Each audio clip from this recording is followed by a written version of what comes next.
رسول اللہ صلی اللہ علیہ وسلم نے ارشاد فرمایا، نعم سحور المؤمن التمر، مومن کی اچھی سحری وہ کھجور ہے۔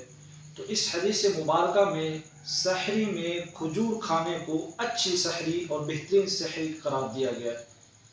تو سحری میں کھجور کا کھانا یہ سنت بھی ہے اور یہ بہترین سحری بھی ہے۔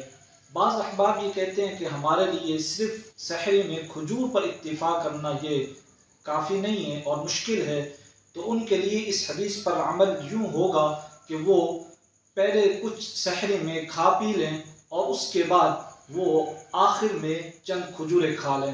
تو اس طرح سحری میں دو سنتوں پر عمل ہو جائے گا، ایک سحری کھانا یہ سنت، دوسرا کھجور کھانا یہ سنت۔ تو اس طرح روزے کی ابتدا تو وہ بھی کھجور سے، انتہا بھی کھجور سے، تو اس طرح اور دوسرا سحری میں دو سنتوں کا جب اجتماع ہوگا تو روزے کی برکات میں مزید اضافہ ہو جائے گا۔ اللہ رب العزت ہمیں سنتوں کے مطابق روزے رکھنے کی توفیق مرحمت فرمائے۔